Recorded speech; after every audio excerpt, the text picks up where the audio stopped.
Thank you guys for joining me today. It is day number 2 of our favorite fabrics for fall event with Ellie and Mac, sponsored by Sincerely Riley Fabrics.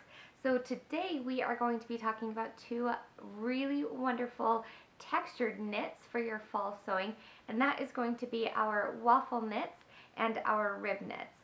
So both of these fabrics are wonderful for fall. They come in varying weights, especially the rib knits, and they provide some really great visual interest and texture to your garments for your fall sewing.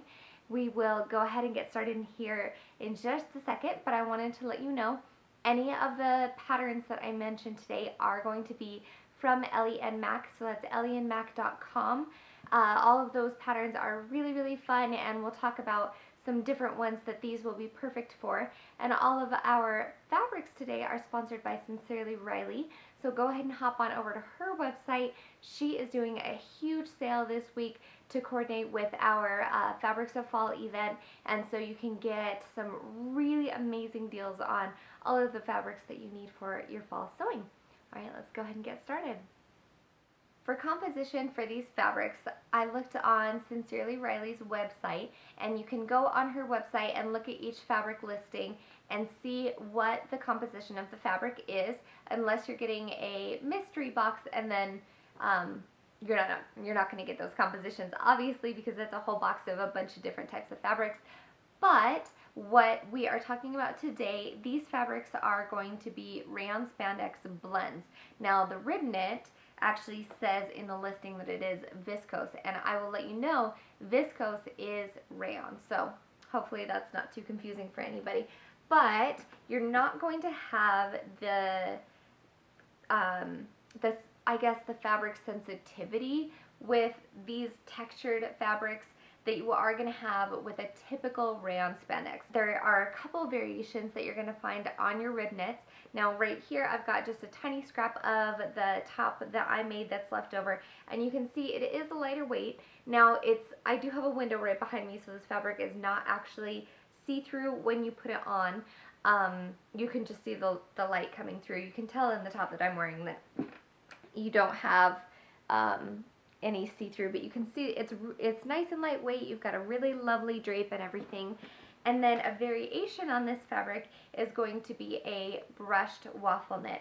Now I have a scrap of brushed waffle knit that I got in one of Darcy's scrap boxes, and every once in a while she'll do a $5 scrap box. It's a great deal, and so that's where I scored this one.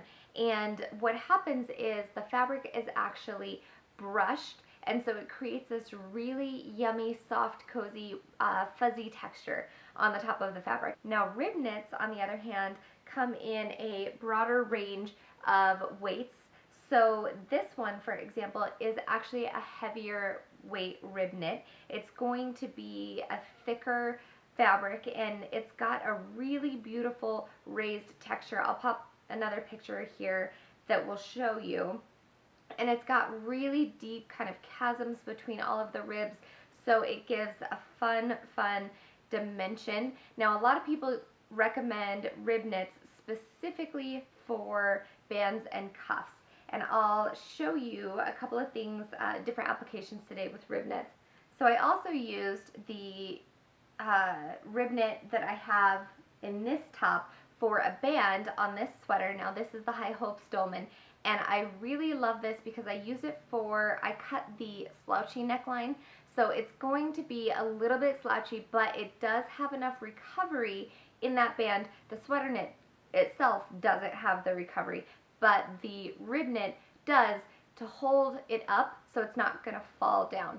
Now these kinds of things, if you're making a band on a favorite sweater, for example, where it kind of goes way around the shoulders and you need something with the structure enough to hold it up, rib knits are also going to be great for that. Sweater knits are really beautiful and drapey and everything, but because they don't have as much of that bounce, like even just kind of pulling on this one, it just kind of stretched out a little bit, they are not going to have the recovery that a rib knit is going to have. So these are fantastic uses for anything kind of slouchy that you still want to have maintain a shape to over the course of the day. Maybe a cardigan or something you can get away with just a sweater knit without reinforcing it, or supporting it with something like this, but in this application it works really well. Now, this other rib knit that I have is a much lighter weight rib knit, and so this is something that I would probably just use for, you could use it for maybe like a tank top or a really drapey shirt because it is a bit lighter weight, or bands and cuffs. I'll probably, given the print, the stripes, the colorful stripes on this, I'll probably use it for cuffs for something for my little guy. But again, really amazing horizontal stretch, and that is why rib knits are so great for cuffs and bands on your garments, because it has wonderful stretch, and it also bounces right back into place. So it has that recovery that allows your garment to hold its shape over the course of the day rather than growing. So we've talked a bit about different things that you can use these fabrics for. So entire sweaters, entire tops, you can use that. I've made the going home sweater out of my waffle knit, and it is just a really lovely everyday type of a pattern. Like I mentioned, this is the ruched tee. Anything that you want to make with your waffles, like to the point dress, or or everyday tee, or any of those dresses, it's also lightweight enough that it is okay to gather. Now, something like a heavier rib knit, you're not going to want to make a gathered waist because it's going to be too bulky. Something like this is it's just not going to lay evenly if you try and gather it up. But you can see that it's got nice drape, but it is, just because it's a bit heavier, it is going to be a bit stiffer, whereas your waffle knit, and I apologize, I do have a bigger scrap. This is the brushed waffle knit, so same weight.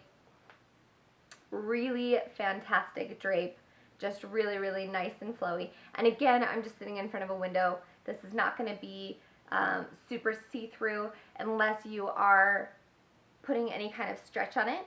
If you guys have been tuning into our favorite fabrics events, like our favorite fabrics of summer event that we did a few months ago, you will have heard this a million times, so you can just skip this part, and that is the care of your fabric. I always say that you want to pre-wash your fabrics, whether it has natural fibers in it and has the possibility of shrinking or not, and that is because in the distribution channels and everything and the development of fabrics, there's chemicals used, they get dirty, they're getting shipped, all kinds of things. Oh, sorry about that. And so you want to always wash your fabrics in the method that you're going to wash your finished garment when it is all done, and with like fabrics, because yesterday we talked about how French terries and other miscellaneous fabrics can pill if you're washing them with denim or other abrasive fabrics. You're not going to have that problem as much with a rib knit, but you can have it with a waffle knit. So we looked at that brushed waffle, and you can have that happen on a regular waffle knit if you wash it with something abrasive and you don't want spotty brushed textures and that kind of thing. So just to make sure that you are maintaining the integrity of your garments, make sure that you're washing them correctly, and that way they'll last as long as possible.